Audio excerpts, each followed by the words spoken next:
হযরত আবু বকর মক্কা থেকে ব্যবসার জন্য শাম দেশে গেছেন। শাম দেশে যাওয়ার পর হযরত আবু বকর স্বপ্নে দেখলেন। স্বপ্নে দেখার পর রাত্রে এত অস্থিরতা, এত পেরেশানি, আবু বকরের ঘুম ভেঙে যাওয়ার পর আর ঘুম হয় না। সময় যত বাড়ে পেরেশানি তত বাড়ে। কি স্বপ্ন দেখলাম? সকালবেলা মুখ হাত ধুয়ে ফ্রেশ হয়ে রাস্তায় বাইর হয়ে গেল। এই শাম দেশে স্বপ্নের তাবিজ, স্বপ্নের ব্যাখ্যা কে করতে পারে এমন একজন লোকের সন্ধান করতেছেন। কেহ বলল অমুক এলাকায় এমন এক পণ্ডিত আছে, ইহুদি এক পণ্ডিত। ওই পণ্ডিত স্বপ্নের ব্যাখ্যা সুন্দরভাবে বলতে পারে। তুমি তার কাছে যাও, তার কাছে গেলে তোমার স্বপ্নের ব্যাখ্যাটা সুন্দরভাবে বলে দিবে। হযরত আবু বকর দৌড়ায় ওই ইহুদির কাছে যায়, বলে ভাই আমি একটা স্বপ্নে দেখছি, স্বপ্নের ব্যাখ্যাটা আমার জানার অতি প্রয়োজন, অতি দরকার। কয় কি স্বপ্নে দেখছো? কয় আমি এই স্বপ্ন দেখছি। স্বপ্নের কথা শোনার পর ইহুদি চমকে উঠল। হায় হায়, এটা তো সাংঘাতিক স্বপ্ন, সাধারণ কোনো স্বপ্ন না।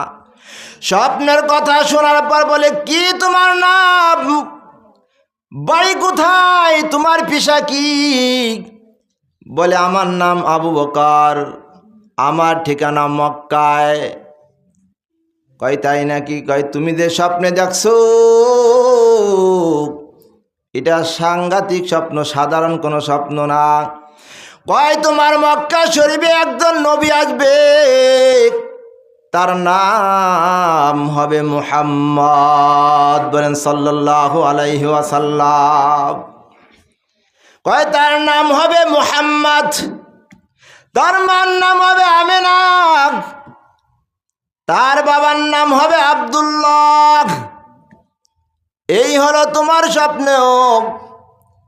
এবার আবু বকর তৃতীয় আর কারো কাছে বলেন নাই, গোপন রাখছেন। হযরত আবু বকরের বয়স যখন 28 বছর হলো, 38 বছর হইল, তখন নবীর বয়স 40 বছর হইল। আবু বকর 2 বছরের ছোট। এবার নবীর যখন 40 বছর বয়স হওয়ার পর নবুয়ত সার খোলার পাইলেন। আল্লাহর নবী প্রকাশ করতেছেন, আমি নবী, আমাকে যারা নবী মানবে, আমার আল্লাহকে যারা এক বিলা স্বীকৃতি দিবে, তারা দুনিয়া এবং আখেরাতে সফলতা অর্জন করবে।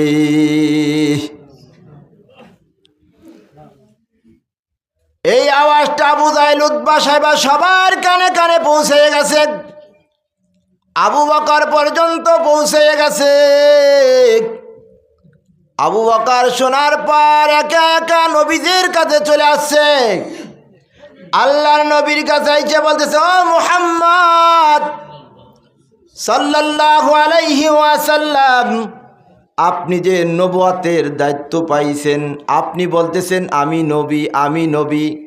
এই নবী শুধু মুগ্ধা বললে হবে না, এই নবুয়তি টিকাইতে হলে অনেক গুণা দলিল লাগবে, অনেক গুণা শর্ত লাগবে। আপনার কাছে কোনো দলিল আসেনি, কোনো প্রমাণ আসেনি, কোনো ডকুমেন্ট আসেনি। এবার নবী আমার বলে, আবু বকর, আমি মুহাম্মদ সাল্লাল্লাহু আলাইহি ওয়াসাল্লাম কোনোদিন মিথ্যা বলছিনি। কয় না। কোনোদিন মানুষকে ধোঁকা দিছেনি? বলে না। আমানতের খেয়ানত করছিনি? বলে না। সব কিছু ঠিক আছে, কিন্তু নবুয়ত সাধারণ জিনিস নয়। এবার আল্লাহর নবী বলতেছেন, আবু বকর, আমার নবুয়তের পক্ষের দলিল হলো তোমার পাওয়া শাম দেশের স্বপ্ন। যেই স্বপ্নের কথা এখন পর্যন্ত তৃতীয় আর কারো কাছে বলো নাই, তোমার এই স্বপ্নে আমি নবুয়তের পক্ষের দলিল। এই কথা শোনার পর হযরত আবু বকর আল্লাহর নবীকে বুকের সাথে জড়াই নিয়ে আল্লাহ নবীর কপাল মুবারকে চুমা খায় আর বলে, বন্ধু আল্লাহ তোমার মর্যাদা আরো বুলন্দ করে দেখ, আরো সম্মান আরো বাড়াইয়া দেখ। বলেন সুবহানাল্লাহ। এই হলো হযরতে আবু বকর মুসলমান হয়ে গেলেন। আবু বকর পুরুষদের মধ্যে আগে মুসলমান হয়ে গেলেন। এই আবু বকরের দাম কত? আবু বকর যখন একা একা হাঁটতেন, এই ঘাসকে বলতেন, হারে ঘাস, আমি যদি ঘাস হইতাম, ভেড়া বকরি দুম্বা উঠে খাইয়া পায়খানা করে দিত, ফেলে দিত, আমার আর কিয়ামতের ময়দানে আল্লাহর আদালতে দাঁড়াইতে হইতো না। এত দামি আবু বকর কান্দে কবরের ফিকিরে, কি অবস্থা হবে আমার, কি হবে কবরে। আমি আপনি তো 2-4 রাকাত নফল পড়ে মনে করি বিশাল কিছু হয়ে গেছি, বিডা হয়ে গেছি। একটু কোরআন শরীফ পড়েই মনে করি আমার আমল নামা অনেক বেশি হয়ে গেছে, আমি জান্নাতি 1 নম্বর প্যাসেঞ্জার হয়ে গেছি। না রে বাবা, এত সহজ না। আপনি নামাজ পড়তেছেন, আপনার বিবি নামাজ পড়তেছে না। আপনি পড়তেছেন, আপনার বিবি নামাজ পড়তেছে, আপনার সন্তান নামাজ পড়তেছে না। ওই সন্তান কিয়ামতের ময়দানে আপনার ব্যাপারে মামলা দায়ের করে দিবে। বলবে, আল্লাহ, নামাজ না পড়ার কারণ হলো আমার বাবা আমার মা। আমার বাবা আর আমার মা যদি আমাদের দিলের ভিতরে কোরআন ঢুকাইয়া দিত, হাদিস ঢুকাইয়া দিত, তাহলে আল্লাহ তোমাকে চিনতাম, আল্লাহ তোমার ইবাদত করে জান্নাতি হতাম। ওই যে আমার মা বাপ জান্নাতের দিকে দৌড়ায়, আল্লাহ আমার মা বাবাকে তাড়াতাড়ি ফিরাও। আমার জাহান্নামের যাওয়ার 1 নম্বর কারণ হলো আমার বাবা আর আমার মা। পারবেন না জান্নাতে যেতে, আপনার সন্তান আপনাকে নিয়ে জাহান্নামে যাবে। এজন্য বাবার আমার, সন্তানের দিলের ভিতরে আগে কোরআন ঢুকান, হাদিস ঢুকান। ওই সন্তান আপনার জন্য দোয়া করবে, নামাজ পড়ে, রব্বির হামহুমা কামা রব্বায়ানি সগীরা। ওই সন্তান আপনার জন্য দোয়া করবে। আমার আল্লাহ পাক রব্বুল আলামিন কোরআনে পাকের মধ্যে বলেন, ইয়া আইয়ুহাল্লাযীনা আমানু তাকুল্লাহ হাক্কা তুকাতিহি ওয়া লা তামুতুন্না ইল্লা ওয়া আনতুম মুসলিমুন। আল্লাহ পাক রব্বুল আলামিন বলেন, হে ঈমানদাররা, তোমরা যারা আমি আল্লাহ আমাকে বিশ্বাস করেছো, আমি আল্লাহ আমার প্রতি ঈমান এনেছো, আমি আল্লাহ আমাকে যথাযথভাবে ভয় করো, ভয় করার মতো ভয় করো। আমি আল্লাহ তোমাদেরকে সামনে হুঁশিয়ারি দিলাম, ওয়ালা তামুতুন্না ইল্লা ওয়া আনতুম মুসলিমুন।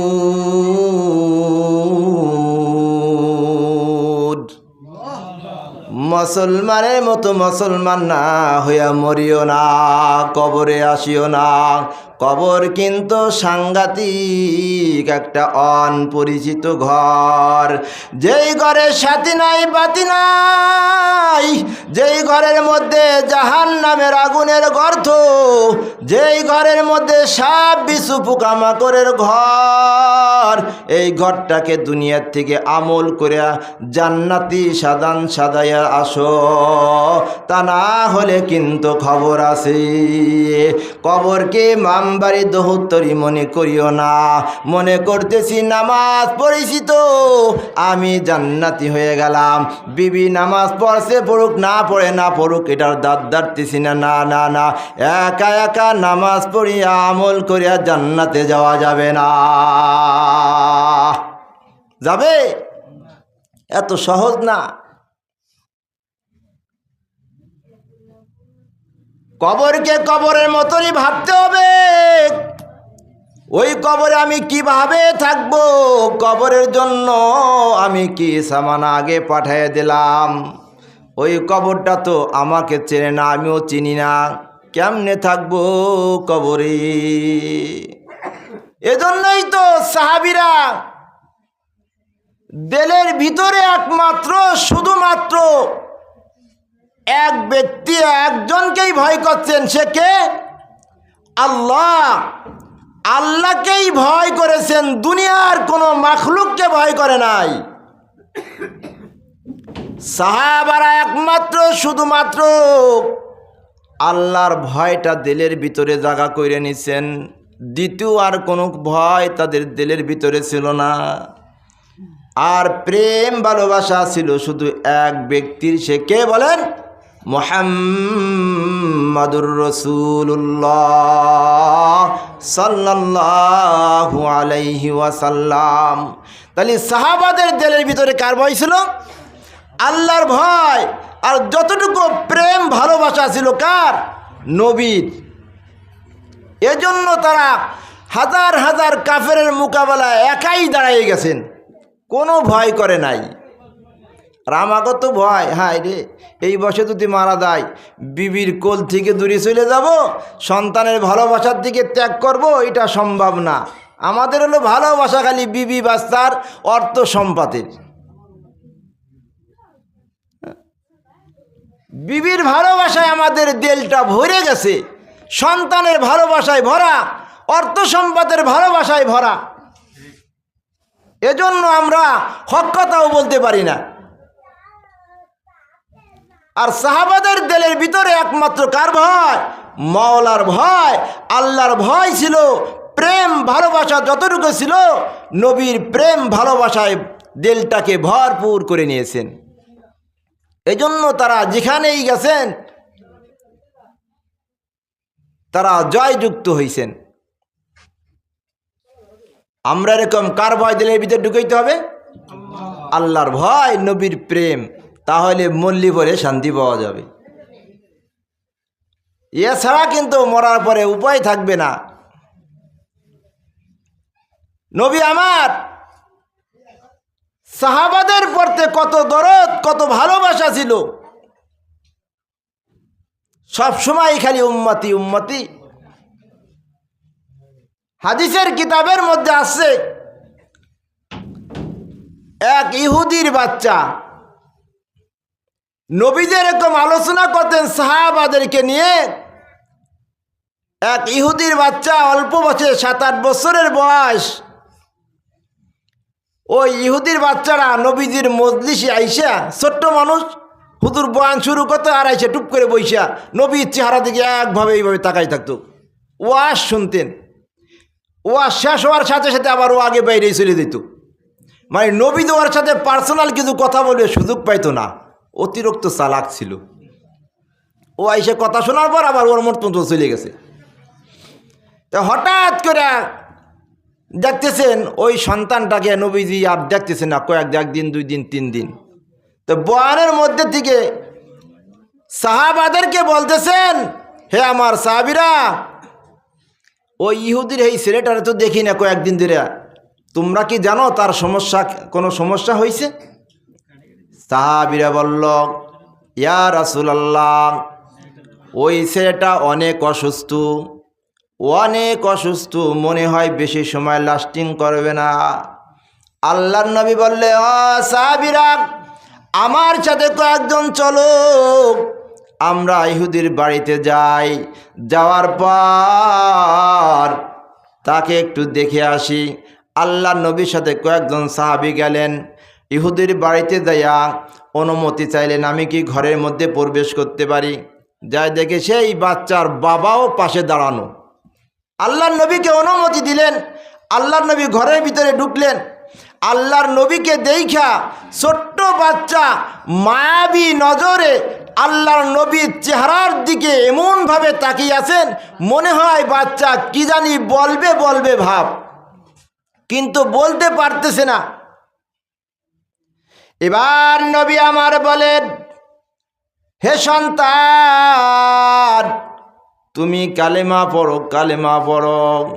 কিন্তু ইহুদির সন্তানটা নবীজির চেহারার দিকে মায়াবী নজরে তাকিয়ে আছে, আবার তার বাবার দিকে তাকায়, আবার নবীর দিকে তাকায়া থাকে, কিছুই বলতে পারতেছে না। নবী আমার বলেন তুমি কালেমা পড়ো। নবী এত হয়রানি, এত পেরেশানি হইছে, নবীর শরীর দিয়ে ঘাম প্রবাহিত হচ্ছে, বাইর হইতেছে, পড়তেছে। এবার এরকম অবস্থা দেখা ওই ইহুদি বলতেছে, হে সন্তান, মুহাম্মদ যা বলে তুমি তাহা গ্রহণ করো।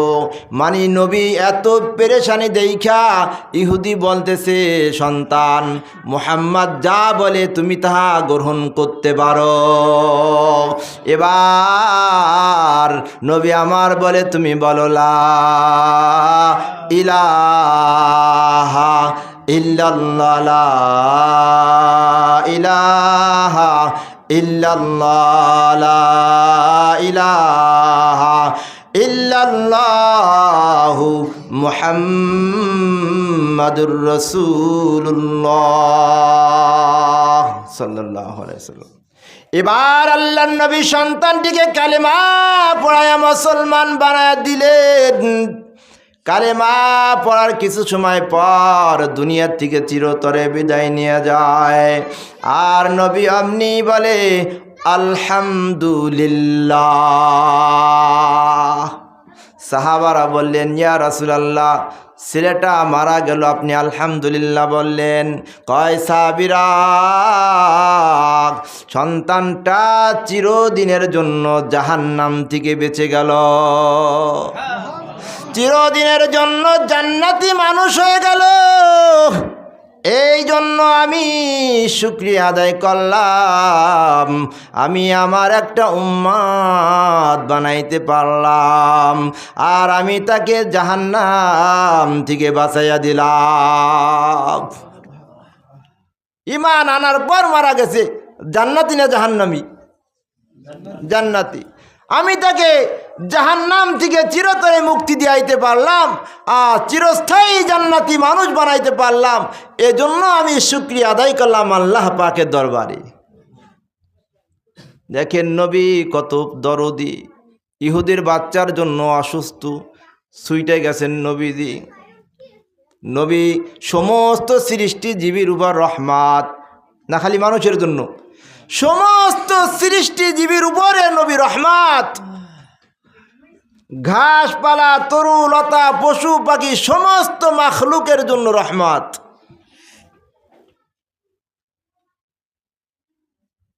আর কত নাস্তিকের বাচ্চারা নবীকে নিয়ে কটূক্তি করে, মুসলমান তার জবাব দিতেও ভয় পায়।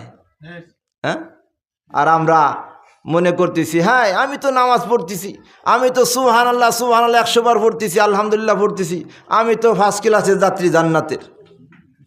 থুতমা ছুড়েই ফেলাবে মরার পরে। হ্যাঁ, জান্নাত, জান্নাত কি মাম বাড়ির দোহত্তরিনি? এত সহজ না, আবার বেশি কঠিনও না। আল্লাহ বলে, বান্দা আমার ভয় দিলে ঢুকা, নবীর সুন্নাত দিলে ঢুকা, সহজে জান্নাত পেয়ে যাবি। আমার ভয় নাই, নবীর সুন্নাত নাই তোর মাথার থেকে পাও পর্যন্ত। আমি পুরুষের জন্য দিছি দাড়ি, আর ওরা দাড়ি কাইটা শেভ করে মহিলা সাজে। হ্যাঁ, নবী আমার বলে, উম্মাত দাড়িতে খুর লাগাও, আর দাড়ি পেঁয়াজের গোয়ার মতো রাখো। তুমি তো লাগাইতেছ দাড়িতে, আমি দেখতেছি আমার লাগতেছে কলবে, দেলে লাগতেছে। নবীকে কষ্ট দিয়া জান্নাতে যাবা এত সহজ নাকি? এত সহজ? নবী বলে, উম্মাত আমার সুন্নতে রঙ্গিল হও, আমার সুন্নত নিয়ে কবরে আয়, আমি নবী আমার শাফাত কামিলাই গে যাবে। আমার সুন্নাত তোর দেহের ভিতরে বসা, মাথায় টুপি উঠা, মুখে দাড়ি লাগা, দাড়ি উঠা, দাড়ি ছাটিস না কাটিস না, ওইভাবে যতটুকু রাখার সুন্নাত ততটুকু রাখ, তার কম করিস না। লম্বা জামা গাই দে, না দিয়ে উপায় নাই। এমন একদিন তোর গাই দিতে হবে, প্যাকেট কইরা দিবে, ওই দিন গাই দিলে কাজ হবে না। কাজ হওয়ার আগে তোরা লম্বা জামা গাই দি। হ্যাঁ, সাদা কাপড় তো একদিন পরতেই হবে, তার আগে আমাদের পড়তে হবে। কি বলেন, ঠিক কি ঠিক না? প্যাকেট হওয়ার আগে। আল্লাহ তাই বলেন, ইন্না বাতশা রাব্বিকা লাশাদীদ। হে বান্দা, আমার ধরা কিন্তু শক্ত ধরা। আমার ধরার আগে আমার কাছে আত্মসমর্পণ কর, আমার কাছে ধরা দে। আমি ধরার পরে ধরা দিলে আর কাজ হবে না। আল্লাহর কাছে আত্মসমর্পণ করার উদ্দেশ্য এটাই যে আমি পিছনে যত অন্যায় করেছি, অপরাধ করেছি, গুনাহ করেছি, এই গুনাহ থেকে আল্লাহর কাছে ইস্তেগফার ভরা, আল্লাহর কাছে তওবা করা। আয় আল্লাহ, পিছনে যা করছি সব মাটিতে ধুইলাম, আর সামনের জিন্দেগি ভবিষ্যতে আমি তোমার বিধান, তোমার নবীর তরিকা অনুযায়ী আমি চলব। আল্লাহ কয়, যখন বান্দা গুনার কথা স্মরণ করে আমার কাছে আত্মসমর্পণ করে, আমি আল্লাহ রব্বুল আলামিন তাকে মাফ করে দেই। হ্যাঁ, তাকে মাফ করে দেই। সাহাবারা একমাত্র আল্লাহর ভয়ে দিলে থাকার কারণে বাড়ি ত্যাগ করছেন, জমা জমি ত্যাগ করছেন, বিবি বাচ্চা ত্যাগ করছেন। বলেন, মক্কা থেকে হিজরত করে নবীজি যখন মদিনায় চলে গেলেন, মক্কা থেকে হিজরত করে যখন নবীজি মদিনায় চলে গেলেন, তখন সাহাবীরা হাজার হাজার কোটি টাকারও মালিক, লক্ষ লক্ষ টাকার মালিক, ভালো বাড়ির মালিক, সব লাথি মেরে ফেলে নবীর প্রেম ভালোবাসায় মক্কার বাড়ি থুয়া, অর্থ সম্পদ থুয়া, খালি হাত পাও নিয়ে নবীজির কাছে মদিনায় চলে গেছেন। কিসের জন্য? শুধু প্রেম ভালোবাসার জন্য। ভালোবাসা না থাকলে এরকম হতো না। তো এক সাহাবী তার 7 বছরে একটা সন্তান, আর এই সন্তানের মা শৈশবকালেই মারা গেছে। মায়ের ভালোবাসা সন্তানে বেশি দিন ভোগ করতে পারে নাই। সন্তানের বয়স যখন 7 বছর হলো, ওই সন্তানের বাবার সাথে হিজরত করে পলায়া মক্কা থেকে মদিনায় চলে গেলেন। মদিনায় পৌঁছেইছেন, ইতিমধ্যেই জিহাদের ডাক এসে গেছে। সাহাবী কি করলেন? দেখতেছেন কাফেরের সাথে লড়াই করার জন্য, আল্লাহর দেওয়া জমিনে আল্লাহর দ্বীনকে প্রতিষ্ঠাতা করার জন্য কাফেলা অস্ত্র শস্ত্র নিয়ে জিহাদের দিকে রওনা। ওই সাহাবী মক্কার থেকে হিজরত করে যে মদিনায় গেল 7 বছরের সন্তানকে সঙ্গে নিয়ে, ওই সন্তানকে ওখানেই রেখে তিনিও কাফেলার ভিতরে ঢুকে পড়লেন। বলেন সুবহানাল্লাহ। একটু ভাবলেন না, 7 বছরের সন্তানটা নাই, মা মদিনায় কাউকে চেনে না, এই সন্তানটাকে কে দেখাশোনা করবে, কে এর লালন পালন করবে? আমি তো এর কমপক্ষে কারো হাতে দিয়ে দেয়, তাও দেন নাই। ওই রাস্তায় ওখানে তুই কাফেলার ভিতরে ঢুকে জিহাদের ময়দানে চলে গেছেন। আমি আপনি এলি পারতাম না? হ্যাঁ, কিসের কারণে গেছে জানেন? দিলের ভিতর আমার আল্লাহর ভয়, দিলের ভিতর আমার নবীর প্রেম ভালোবাসা। মক্কা থেকে হিজরত করে যাওয়ার পর, মদিনায় পৌঁছানোর পর, ওই 7 বছরের সন্তানটাকে ওই রাস্তার উপরে রেখে কাফেরের সাথে লড়াই করার জন্য জিহাদের ময়দানে চলে যায়। একটু ভাবলেন না সন্তানকে দেখে দেখাশোনা করবে? আল্লাহকে আস্তে, আল্লাহর আস্তে সন্তানকে রেখে চলে যায়। এবার যুদ্ধের ময়দানে কাফেরের সাথে লড়াই চলতেছে। এক পর্যায়ে আল্লাহর বান্দা ওই সাহাবী শহীদ হয়ে গেছেন। যখন যুদ্ধের ময়দান শেষ হয়ে গেল, কাফেররা ময়দান থেকে ভাগিয়া গেল, যুদ্ধ যখন সমাপ্ত হয়ে গেল, তখন কাফেলা মদিনার দিকে আসবে। বাড়িতে সংবাদ পৌঁছেই গেল, সাহাবীরা যুদ্ধের ময়দান থেকে বাড়ির দিকে আসতেছে। ছোট্ট ছোট বাচ্চারা, পরিবারের লোকজন যারা বাড়িতে ছিল তারা স্বাগতম জানানোর জন্য রাস্তায় বাইর হয়ে গেছে। কেউই বলতেছে আমার বাবা যুদ্ধের ময়দান থেকে বাড়িতে আসবে, আমার বড় ভাই বাড়িতে আসবে, কেই বলতেছে আমার স্বামী আসবে। বন্ধুরা আমার, আস্তে আস্তে সকলের সন্তানকে কোলে নিয়ে চুমো খায়, ভালোবাসা দেয়, আর বাড়ির ভিতরে প্রবেশ করে বাড়ির ভিতরে ঢোকে। এক এক করতে করতে সকল সাহাবীরা বাড়ির ভিতরে প্রবেশ করলো, কিন্তু ওই 7 বছরের সন্তানটাকে কেউ কোলে নেয় না, কেউ একটু জিগায়ও না।